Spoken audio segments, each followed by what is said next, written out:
body of the hobgoblin, key in a pouch, gems.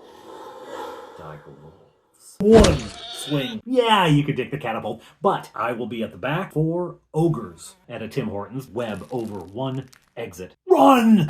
Shouts and hollers of orcs echo behind you. They are getting closer. Karst, we're gonna fight them here. Touchberry gathers all the oil, get torched. Phantasmal force. Small white dragon, but it's still the dragon. And this is for someone you don't see yet. The orc is like, I got you. And they're pouring through. Bob Dunny webs him. He hits Fleetwood and Foefire and Agnes and one of his own. They eventually whittle them down. Let's go. Pick up the catapult and keep going. And that's when they hear the someone else.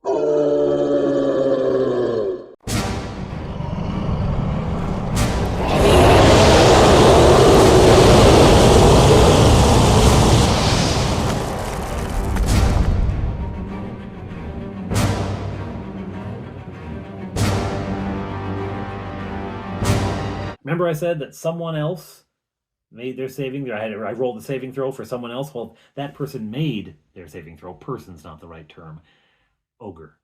And Ogre is charging through the forest now. And he was a ways back, but he could see the dragon. But he knew, just like the ogre up in the village of the Gende, looked at it and said, that's stupid, that's not real.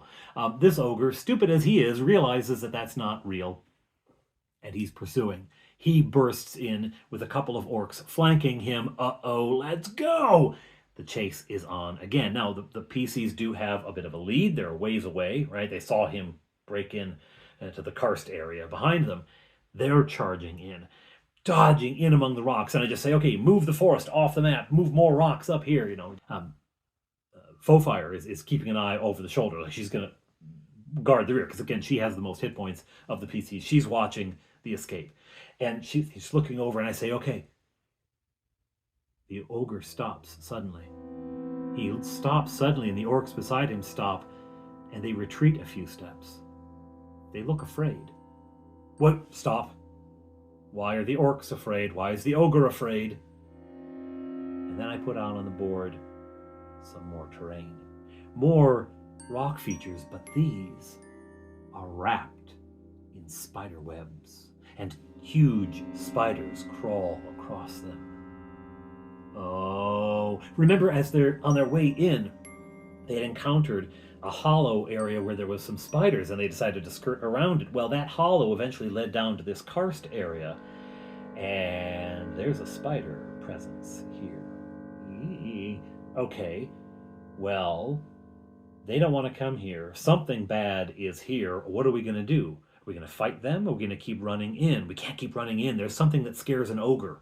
And we're in no shape to fight something that scares an ogre. So what are we going to do? When there's a hiss.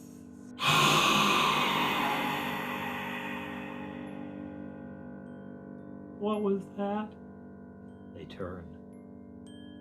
And emerging from the gloom, sinuous, lithe, almost liquid in movement, comes a web golem.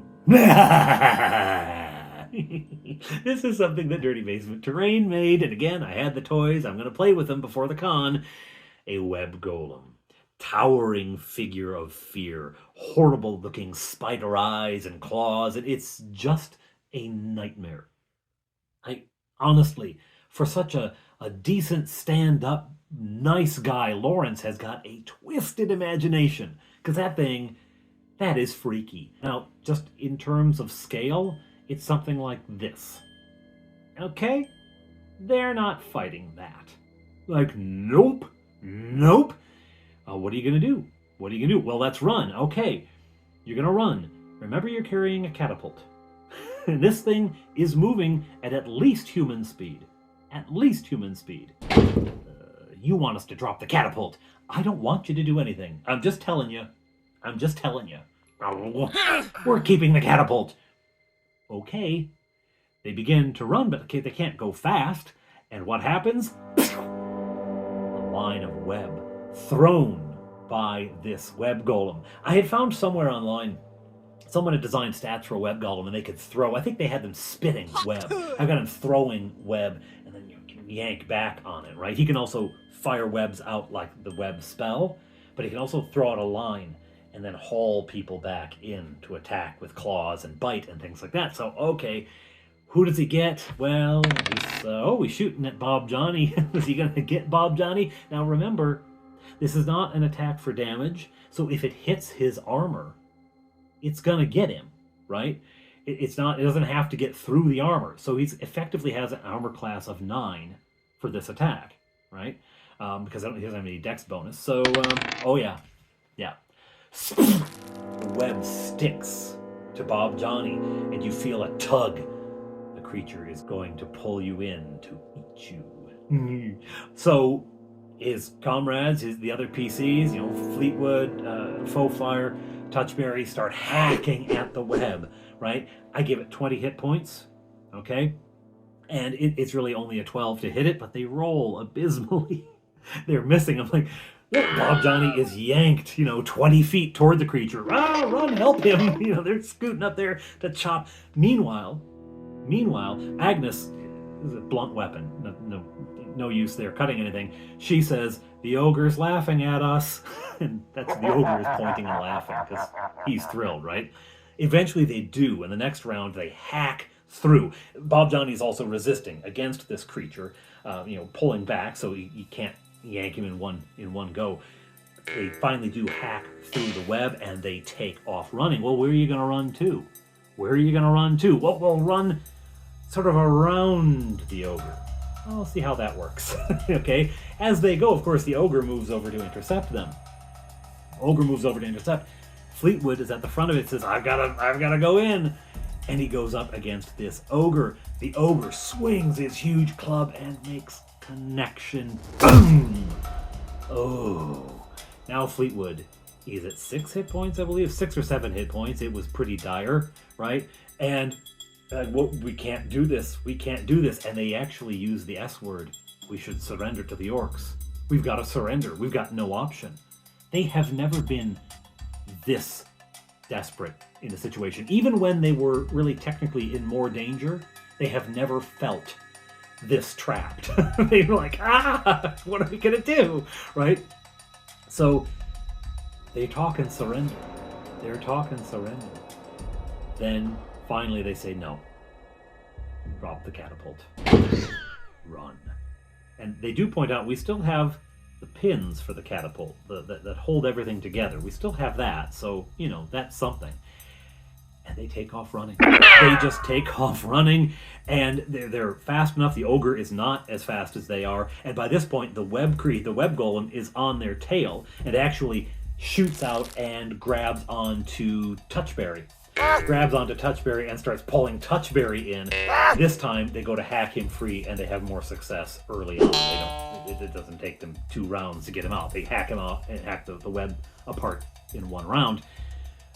But the orcs are off to the side. The orcs can't get at them because there's the web golem. They're running. They're faster than the ogre. They're going around the ogre. And there's the web golem. And so the web golem is led right onto the ogre. And they run away. The ogre jumps up on top of a rock to fight this thing, right? Last ditch attempt, last stand kind of thing. And it is the ogre's last stand. I say, as you run away behind you, you hear the screams of the ogre as it is rent in pieces.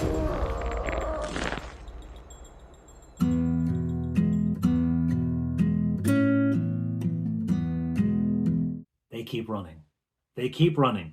I say, well, how far are you going to run? Eventually, you're going to get exhausted. To say, yep, and then we're going to run some more. Run, Forrest, run! Just put as much distance between themselves and that thing as they can. They don't know what its range is. Now, in my head, it stays in an area. It has an area it considers its own. It won't pursue them forever. So once they start running, that's why the ogre sort of pulled up short, right? Because it knew that that's where the web thing is. They keep running and running and running. Eventually, they're exhausted. I say, you cannot run anymore. You can't just run all night. You're not Aragorn and Legolas and Gimli and the Two Towers. You can't just run for the rest of your lives. Eventually, they have to stop. They make camp. All right. Oh, they are all so beat up. They are all so just pounded, out of spells, out of energy, out of hit points. Just a mess. So, of course, I roll for a random encounter. What's it going to be? Well, roll on the table what sort of humanoid. Okay, at this point, I give them a break. At this point, I do something cute. I do something funny, right? Because they have been so battered and they have done their best to get out of it in one piece. And they did smart role play. They were tactical in their battles and things like that. I mean, they set ambush. They knew when to surrender or retreat. You know, they knew to give up the catapult. I don't want to kick them while they're down. Into the firelight during Bob Johnny's what I think it is. Into the firelight stumble two terrified, exhausted-looking orcs. These are the ones from back there. They look not worth it and walk off into the night. I rolled a reaction. I gave them a healthy penalty to their reaction roll, and they came up like, nope. I essentially did a morale check. They had seen these, what these guys did back at their headquarters. So there's a revenge factor. But they'd also seen what this party did back at their headquarters. So there's a fear factor, right? So I let that play in, plus their own fear and exhaustion. And it was a funnier moment than if they'd had a combat, right? It was funnier. So they wander off into the dark. And I say the next morning rises, and Agnes can tell by the mountains, because they're getting close to the mountains here. She can tell by the shape of the mountains about where you are. The mountains have particular shapes and relationships to each other. And dead reckoning is a thing that I give, the sun and the stars and stuff. People of this time to be able to, in a sort of medieval fantasy, medieval world, would be able to read these things and know what direction is what. Okay, you know how to get out of here. The only thing is, are you going to get out safely? Wandering monster. Nothing. They get out of the woods, onto the grasslands. One more check before they get to Akmar. Oh, okay. An encounter here on the grasslands. Sure, what is it? Humanoid. Okay, humanoid. What kind of humanoid are we talking of? Human humanoid. Ah. Okay. They come across a small party of humans, 3 of them, bedraggled, exhausted, weary. Bedraggled, exhausted, weary. Bedraggled, exhausted, weary. Frightened. As they see the party approach, their first reaction is fear and to try to run, and then they see that it's elves and halfling and humans. And they stop. And they stand, just shell-shocked. Who are you? What is going on? Where is Akmar? Where is Akmar? It's this way. We're going there now. Who are you? Where are you from? We're from a village in the forest. We were set upon by orcs, and we ran. And then we found... Terrible. I'm so thirsty. Do you have any fruit? Fruit? I've got dried fruit in my rations here. Ah, thank you. Peculiar. They act as escort for these people back to Akmar, where they report to Lord Morgan. The small tower keep is now a hive of activity as troops have gathered. Agnes goes to her husband and reports what they found. Orcs in the mountains, and more orcs marching on the way along with hobgoblins. I can hardly send my troops off to help the Count now. We have to guard our eastern flank. I must send the Count a message.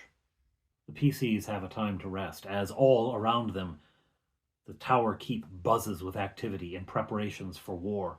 They empty out their bag of holding, and all of the short swords and all of the bows and all of the arrows and the spearheads are very welcome additions to the arsenal. Would have been nice to have a catapult, but we understand why you left it behind. and the PCs have a chance to rest as troops gather. Among these troops, there is a group of adventurers who seem to know one another. Some dwarves, a magic user, a couple of clerics, an elf, a couple of halflings, fighter. A group that clearly is comfortable in each other's presence. They've worked together before. They overhear the talk of the lost catapult. They overhear the talk of the horror in the forest. And Lord Morgan says, "You lot, could you deal with this?"